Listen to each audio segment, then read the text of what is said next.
हे जे काय दोन ठाकरे बंधू एकत्र आलेत ते फक्त हिंदू मतांमध्ये फूट पाडण्यासाठी आलेले आहेत, एक लक्षात घ्या। मराठीचा मुद्दा पुढे करायचा आणि हिंदूंमध्ये फूट पाडायची, एवढाच सरळ कार्यक्रम आहे। आता यांनी मध्ये मराठी सक्तीचा विषय काढला, सबको बोलना शुरू किया कि आपको मराठी ही आना चाहिए, फिर अगर हमको मराठी आना चाहिए फिर मराठी की सख्ती किसके ऊपर करने गए? सिर्फ हमारे हिंदू भाइयों के ऊपर ही करने गए। गरीब हिंदुओं को मारना पीटना और उनके मुंह से ही मराठी बोलवाना, बाकी किसी के भी इन लोग को हाथ लगाने की हिम्मत नहीं।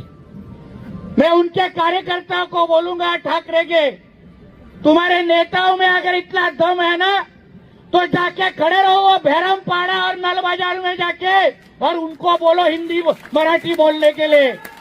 उनको बोलो, पहले उनको बोलो 5 वक्त का जो वो बोंगा बजाते वो पहला मराठी में बजाओ और फिर हमारे हिंदू भाइयों को हाथ लगाओ, ये उनको बोल के जाऊंगा।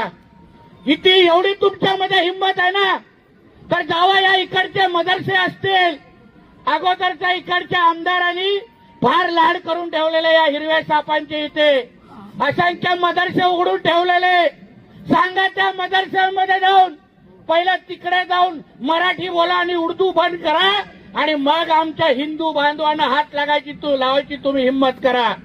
मी तुम्हाला सरकारचा मंत्री म्हणून इकडे उपस्थित असलेल्या माझ्या सगळ्या हिंदू भावांना बंधू भगिनींना विश्वास देतो की तुम्ही काही चिंता करू नका। हे देवाभाऊंचा महाराष्ट्र आहे, जो हात पण तुमच्या हातावर उठेल त्या हाताला आम्ही ठेवणार नाही, हा शब्द तुम्हाला मी आज देऊन जातो। कोई भी आपके तरफ अगर गंदे नजर से देखता होगा तो वो आके हम जगह पे रखेंगे नहीं। ये सरकार का मंत्री म्हणून मैं बन के आपको मैं शब्द देके जा